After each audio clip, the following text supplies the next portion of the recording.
MindShift Power Pod. This is MindShift Power Podcast, the #1 critically acclaimed podcast where we have raw, unfiltered conversations that shape tomorrow. I'm your host, Fatima Bey The MindShifter. And welcome, everyone. Today we have with us Susan Burgess-Lent, and she is out of Oakland, California. She's an author and an activist and an all-around superwoman. So when you hear her talk today, you're going to hear why I'm saying that. So how are you doing today, Susan? I'm good, thanks. It's Monday, and Mondays are always a little challenging. They are for most of us. So I like to dive right into the conversation because we have a lot to talk about today. So tell us who you are and what moved you to build what you build. Well, it's kind of unexpected given my background. I grew up in a white suburb of Detroit in the 50s and 60s, where segregation was very active, and that I would choose to engage in activities in Africa was kind of surprising to most of the people that I knew. However, I started my professional career in television news, broadcast news, and grew completely disenchanted with where it was going, and decided that it was time for me to go out and see what the news was missing. In my opinion, almost everything that was going on in Africa. So it began with my first trip to Africa was to Rwanda. It was 2 years after the genocide, and almost 3. And it was soaked in sorrow, a place that I needed to understand what had happened to affect millions of people and leave a legacy that would endure for generations. It was terrifying experience. Africa is a different mindset from anybody who grows up in the West. It's different. And go ahead. I'm gonna back up a little bit because the audience is hearing about your experience, but they don't actually know what you do. What is it that you what do I have done? do? I said you're an author, but I didn't give more specifics than that. Yes, I write, but what I'd been doing for the last 20 or so years is managing, planning, traveling to do relief projects in Africa. First for the genocide in Darfur, and later on in Kenya, working with the women in the slums. And it evolved from there. I'm a good manager. I do a lot of my work after I listen. I ask people, what is it that you need? What is it you want? And I never depart from what they tell me. I don't try to create something that they wouldn't do, although there have been occasions where I would say, how about this? And they go, oh my God, we never thought of that. All right. For example, like a mental health program. I can't think of any people in the world who are more traumatized and more in need of mental health services than people who are chronically exposed to conflict or chronically poor. Right. Yeah. Yep. And true. Those kind of stresses are unimaginable for most people who live in the West and are reasonably comfortable in the sense that they have a home and they eat every day. Yeah. No, you're right. You're absolutely right. And that's not to discount that the U.S. has some really grave poverty issues. The homeless situation throughout the country, the urban, I guess you still call them ghettos, where people don't have opportunities. The prejudice of the United States I'm going to back up out of that thought. So working in Africa gave me a different view. Hold on. You don't back up out of nothing on my show. So go ahead.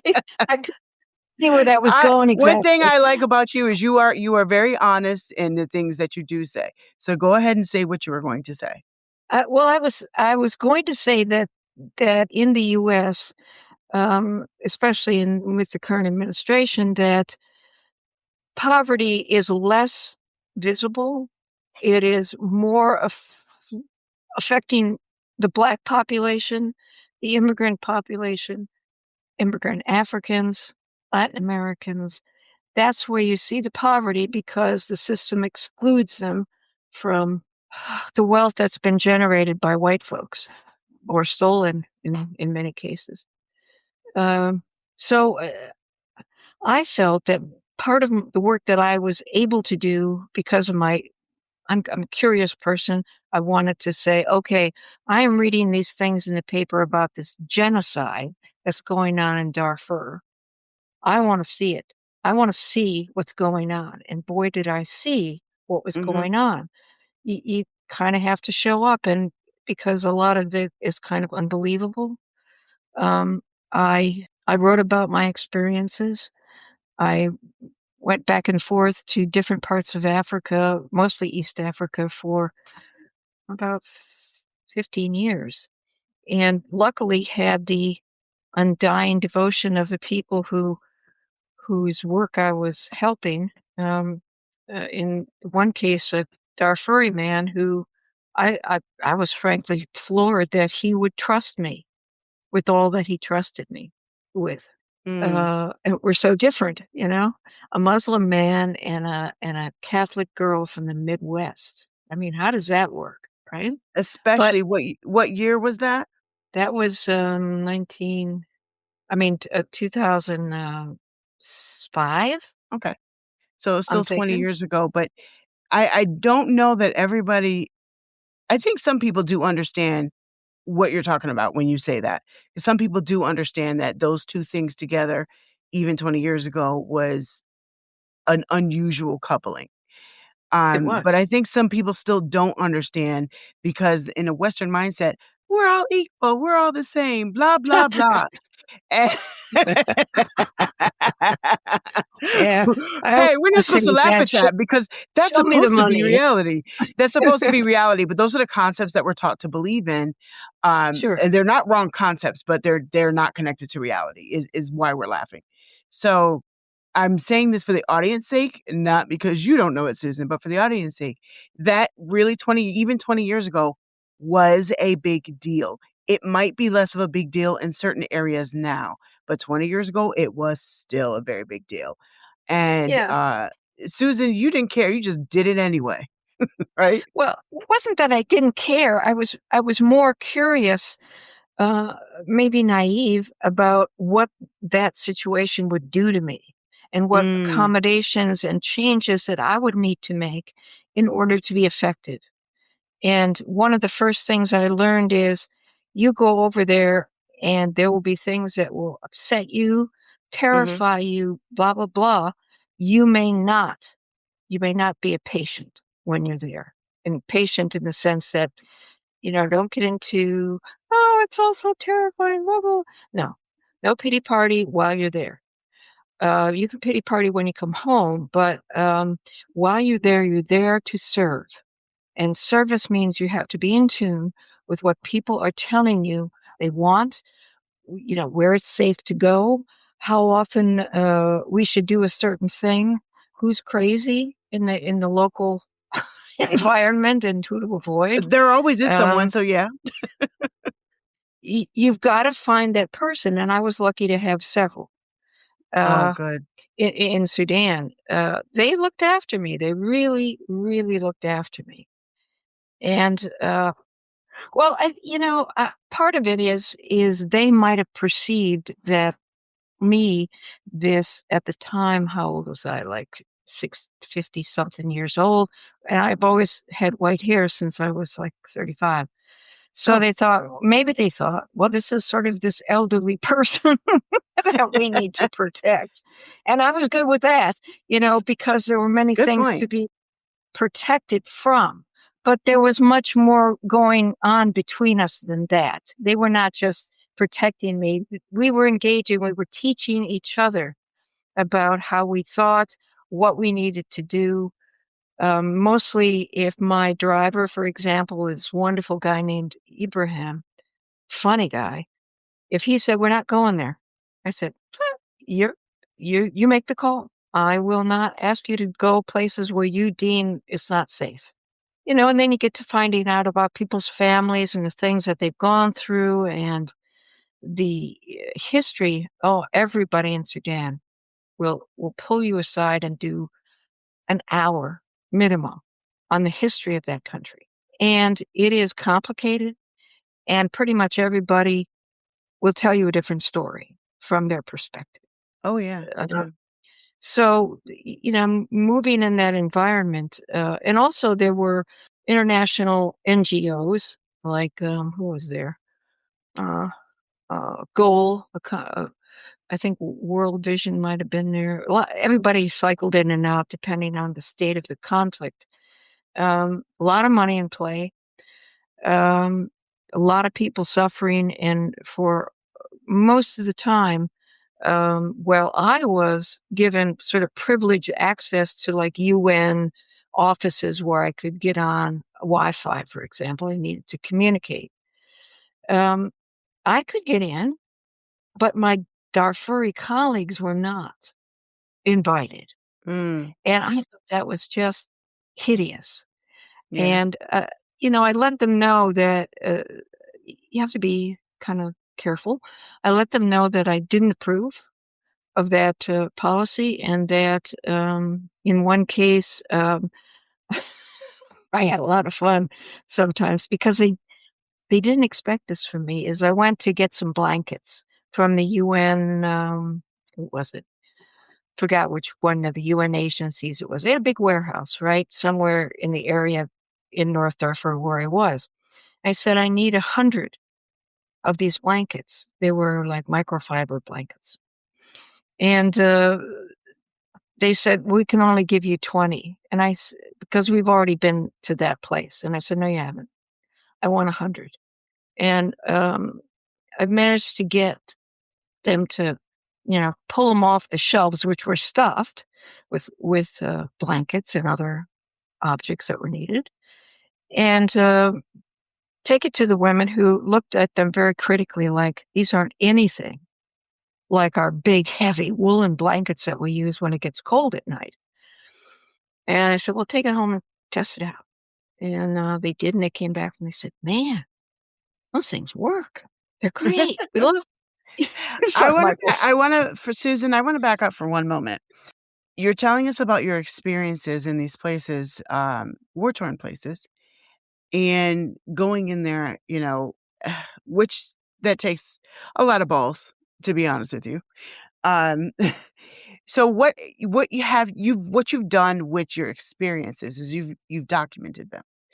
You've documented them through books and other forms of journalism. Right. There are youth out there listening right now, because this is about youth. And I had you come on because of your multitude of decades of experience. I mean, over 30 years. I don't even remember how many years, but over 30 years of experience doing this. You have documented, like you said earlier, what most people didn't want to admit, deal with, or talk about. You dive into the deep, uncomfortable abyss that people want to run away from. That's a big deal. And the reason I wanted you on the show is because there's so many other young people right now who actually have the heart and the mind to do what you've done. And I also want to point out that journalism doesn't just come in one form. And there are many different ways that you can take media, whether it's writing, whether it's video. There are many different types of media. Not just people with the title journalist, because you can write about it. You can get on, on audio, get on video, write about it in a blog, be it on the news, but they're all different forms of media. Yes. For the young people listening right now, I want them to understand something. So when you look back, all the places that you've been, you went into dangerous, like seriously dangerous conflict zones. These weren't just, a little uncomfortable. These were places where you had the very serious risk of ending up dead. And you went in anyway because you were determined. You're like, I'm curious. Yeah, I know that this is dangerous. I'm still going. And Yeah. you pretty much did that. So what made you say yes when everything around you and probably people around you were saying, no, don't do that. What are you doing, you stupid white lady? Why are you going over there for these Africans? I'm just rewording what I know you probably heard in different words. So I'm telling the truth. That's why you're laughing. So they say, You're right. saying all these sort of different things. So what did the decision act? You talked about cost a moment ago. What did that decision actually cost you in ways that you didn't expect? Well, when you go to places like Darfur or the slums of Nairobi, you see things that you cannot unknow. And you have to be prepared for a level of suffering or a level of, in some cases, people have gone crazy. I've seen it in war zones Mm, among women, um, that 1,000-yard stare where they're not here yeah. anymore. And they may come back if they get some help, but the likelihood of that happening is pretty remote. You Yeah. have to understand your own capacity for witnessing other people's misery and Mm, doing something about it. You don't just go, "Oh, that's too bad." I mean, you have to right. have tools in your toolkit with you. And one of those important tools is be sure you get the best intelligence about the situation that you possibly can. That means you have to have allies in the field, and you Mm-hmm. have to have allies out of the field. There are I learned some really terrific lessons from people who went to worse places than I did, where there were ongoing epidemics and like Ebola and really active, missile strikes and stuff like that, where they would say, look, here are the things that you need to do in order to survive is protect yourself by the people you choose to work with. And if there's Yes. somebody in the mix that is really aggravating, then you either work it out or you don't work together. Mm, That's not always possible, but you have to make accommodations. Um, the other thing is what I mentioned before is you can't be a victim. You can't join the crowd of victims that are surrounding you. You are there to help. And what's in your toolkit? Well, you can be a listener. You can be a connector of people and resources. Uh, there are sometimes you have to be their defender from people who are just ignorant, or worse, have evil intentions. There's a lot of roles that you can play, but first of all, you have to know. I I confess I kind of jumped in without sort of the academic background that you can now get for international studies and all that. I think that if you're a good traveler to start with, and you should do that in the US if you're based here, travel and find out what people are thinking and doing so that you get a sense of how much you can bend with what's going on, how much you can adapt to it. And then you find the best possible people to advise you on, say, you want to go into humanitarian relief work. Well, you better find some really good mentors because the, mm, the business is changing all the time. The money, like, for example, the biggest change that has occurred is all the money went away when the government closed down USAID. It was a huge, huge impact on millions of people, mm, many of whom will die because that aid has been removed. So mm, following that, the trends in funding will tell you a lot about where the priorities in the international community are. mm, You need to know your geography, and my God, please do a second language. It's mhm, so important to be able to converse in the language of the place that you're at. I know a little bit of Arabic. I know a little bit of Swahili. I never learned enough to really communicate, and people's values are encoded in their language. So Yeah. that's really important. I regret not being a better student of language. And you learning negotiation skills are pretty important too. Yeah. Will these people that we're approaching pull out their guns and threaten us? Do we have money to pay them to not do that? Is that what we're going to do? You have to do these think-throughs of Mhm. all the things that can happen to you when you go in the field. This is It's good to this be is why prepared. I have you on here. I love the practicality that you bring to the conversation. The real that's no, really, that's why I had you on there 'cause Thank you. you just gave some real stuff that people don't think about because sometimes and because I've gone to high schools and I've talked to a lot of youth and like, "What do you wanna do?" A lot of them do have big hearts and they really they wanna help and they just don't know how sometimes. Yeah. And but Yeah. a lot of times people get and this isn't just a teenager thing, people get starry-eyed and they get big hearts. They really are genuinely well-intended, but they throw their brain out the window when they wanna go over. Instead of, being practical, like, people gonna put guns in your face. You ready to handle that? You know, or Yeah. can you learn a language? Do Yeah. you know the geography? You gonna learn something about the culture. You're just gonna show up and say, "I'm here to help. Yay." It's gotta be I get everybody turning away from me right away. It's like, one of right, those people, right, and or you know? people just being turned off because you're coming in. And I just wanna talk about this really briefly. I didn't have this on my list, but I think it's important to point this out, not for your sake, but for the audience. Okay.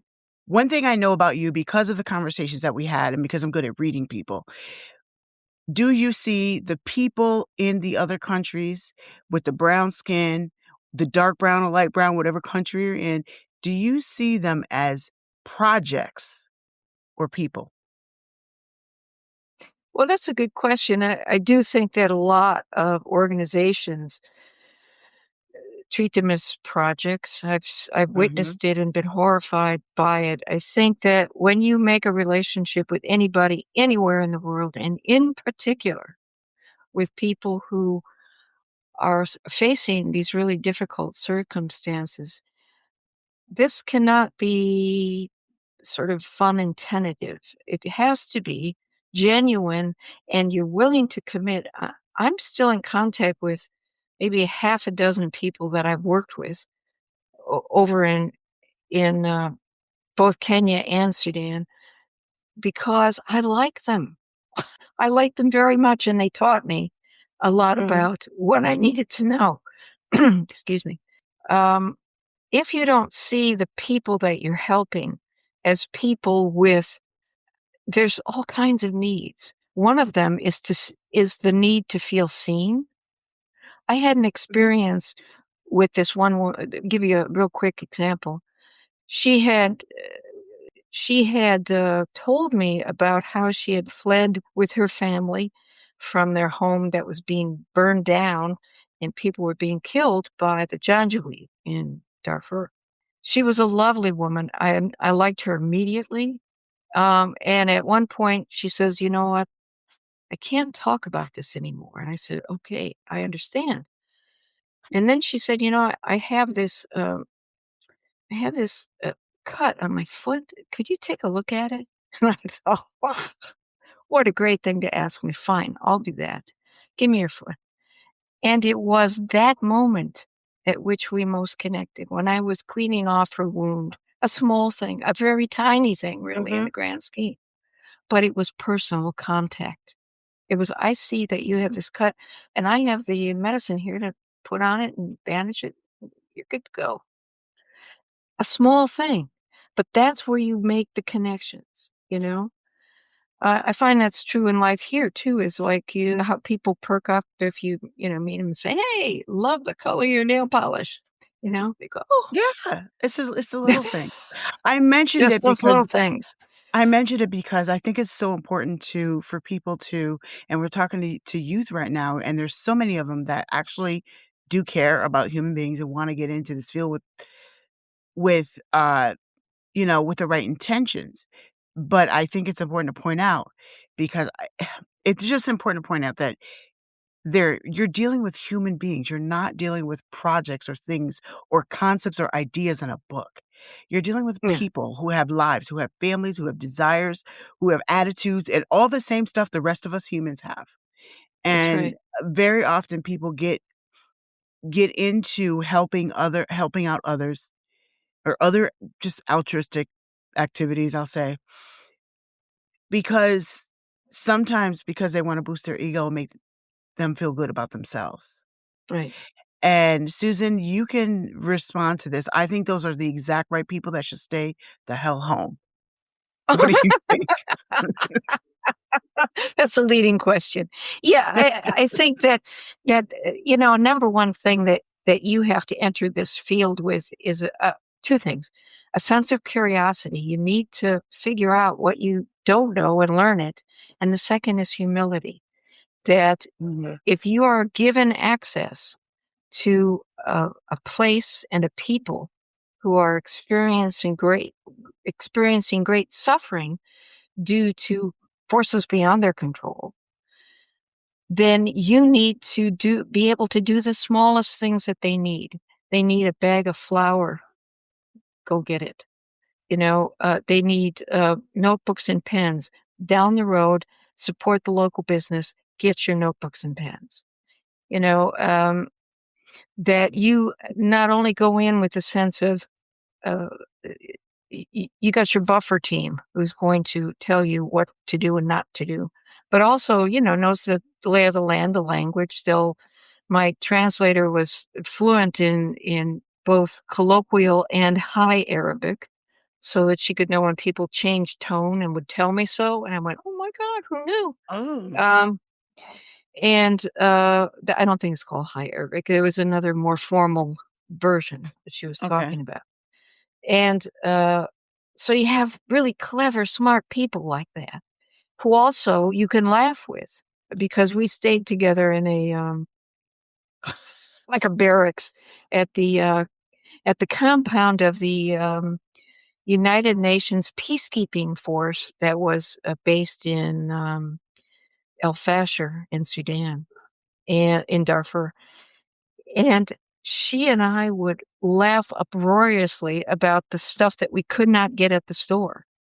And one day we got like a 10,000-year-old Hershey bar. I said, I gotta have some chocolate. And it was white and all like crumbly. I'm eating it anyway. Of course, it makes you sick when it's got all that on it. But, I only got sick twice, not badly either, but one time being courteous to accept something that looked really filled with germs. But if I refused it, I would insult them. So Mm, sometimes you make a call. You minimize the amount that you take in, and I think it was some kind of a cooked goat, but the conditions were not sanitary. So, what is the custom? If you, for example, in that part of the world, if you admire something somebody wears, like a bracelet or has a device that you really like, if you say, that is so cool, I love that, they'll give it to you. You cannot do that. You know, yeah, and, you, that's true for a lot of cultures I've learned because I've worked with so many yeah, people from different cultures all yeah, over the world. I have learned I'm like you. I'm like, "Oh, that's so pretty. That's so nice." I give people compliments all the time, but I've learned to yeah, dial it back a little bit yeah, because then yeah. they start get I'm like, "I'm not trying to take your stuff. I was just trying to compliment you." But in certain cultures, that's true in a lot of the world I've discovered. Yeah, and so And knowing those cultural changes, and in a country like Kenya or Sudan, where there are so many tribes and so many languages, you mhm, have to get the right one. If you're going to deal with the Kikuyu people, then you better have your Kikuyu person that will introduce you to people. yeah. Tribal in not necessarily a bad way, just because those are my people, you know? Well, you gotta Uh, understand the people that you're gonna be dealing with, no matter where in the world you're going. yes, I don't even yes, within the country, what is Texas like? That part of Texas has a different culture, let's learn it. No matter where you're going, I think it's important because, again, going back to that mindset of people, are human beings. They're not projects. They're not just things to be studied. They're Right. people. And that I really want to stress, because I see so many people who don't take that into account, who don't think about that perspective at all. And then they come at people incorrectly or at Mm-hmm. situations incorrectly, and put themselves or others in danger because they really don't understand that. Because they're stupid. Right. They've done something stupid. Yeah, basically, It, they may not have well, intended to do something stupid, but well, they a ended up small doing something. consideration. Yeah. Yeah.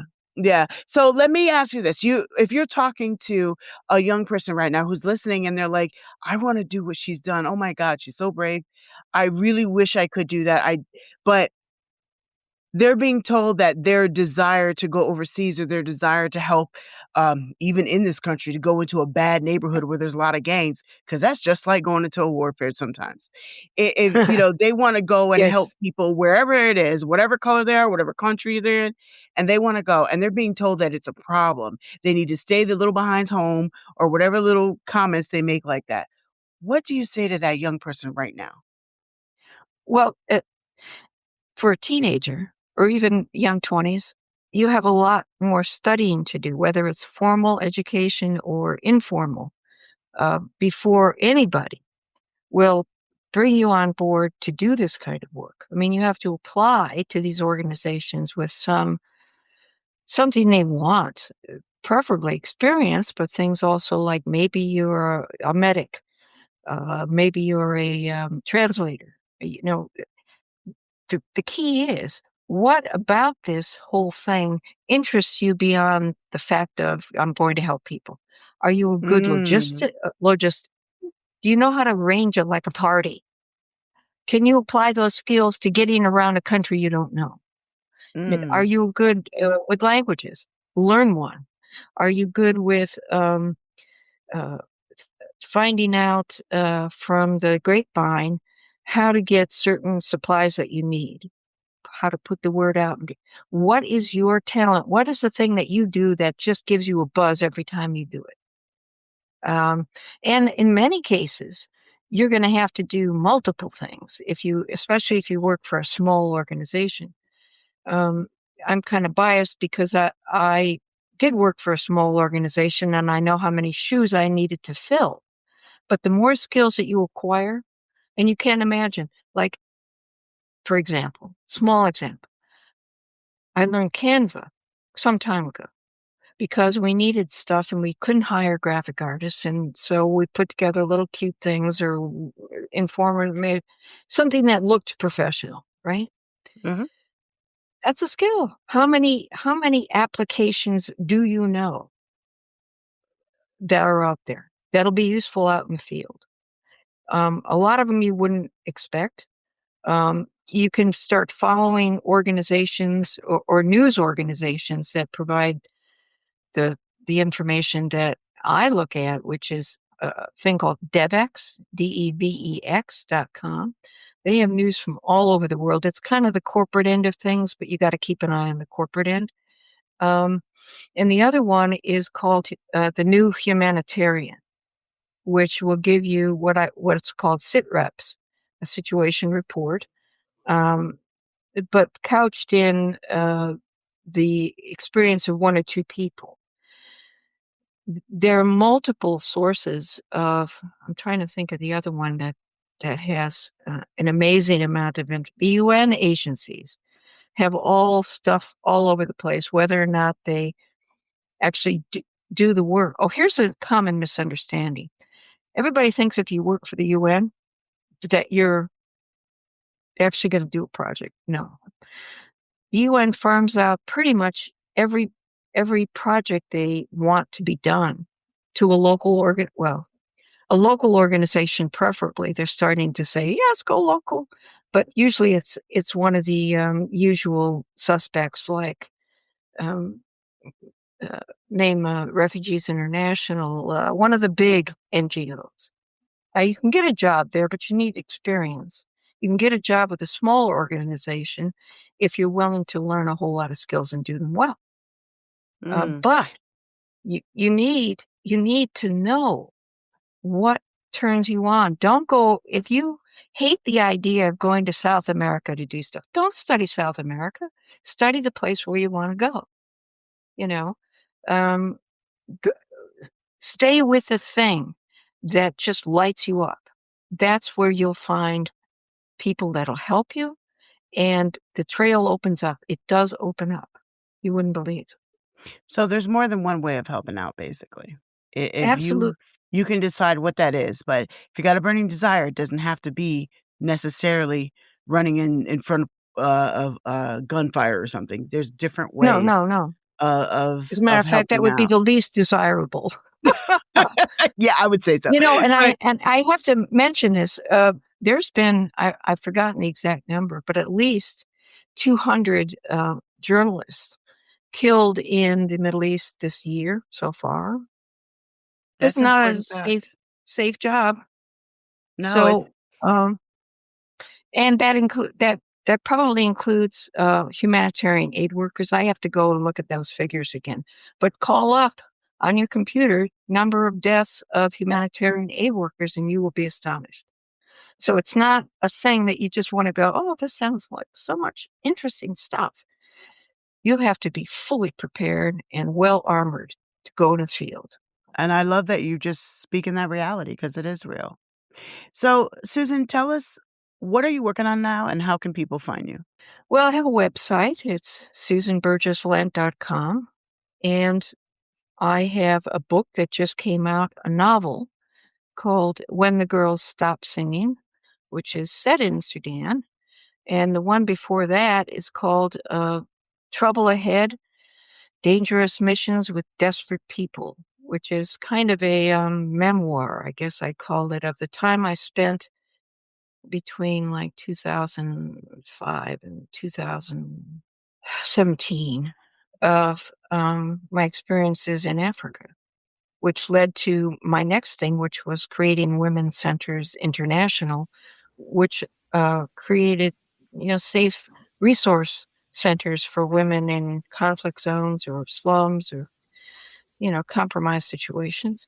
I don't have an affiliation with them anymore.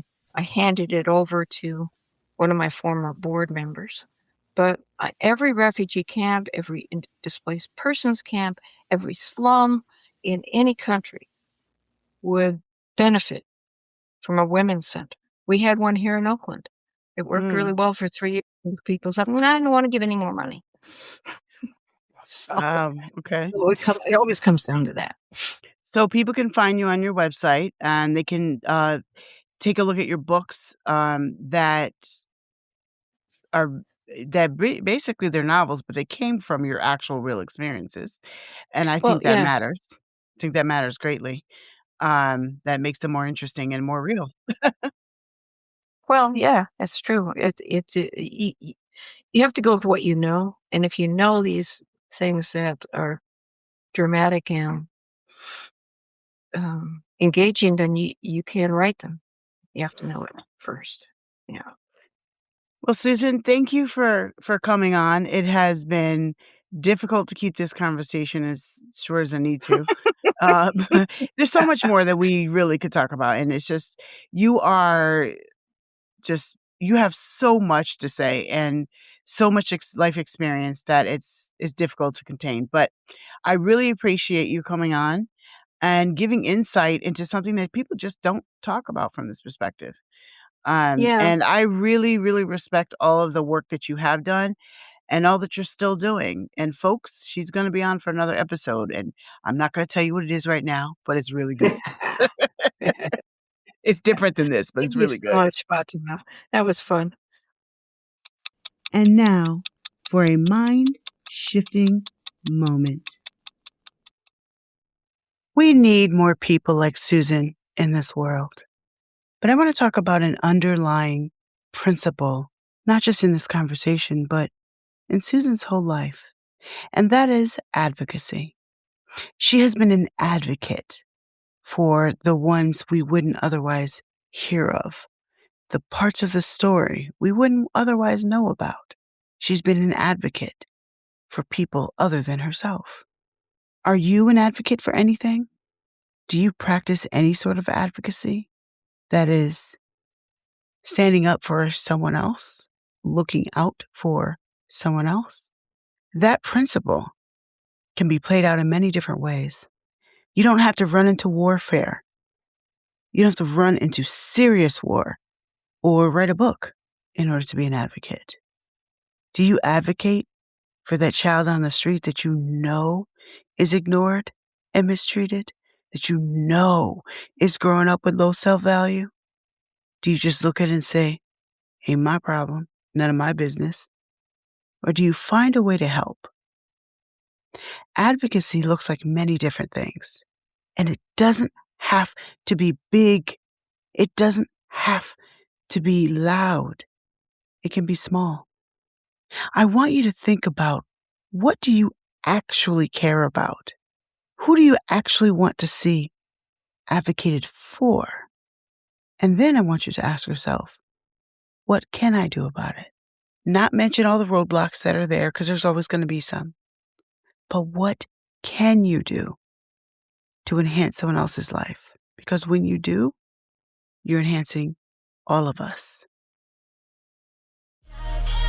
You've been listening to MindShift Power Podcast. For complete show notes on this episode and to join our global movement, find us at fatimabey.com. Until next time, always remember, there's power in shifting your thinking.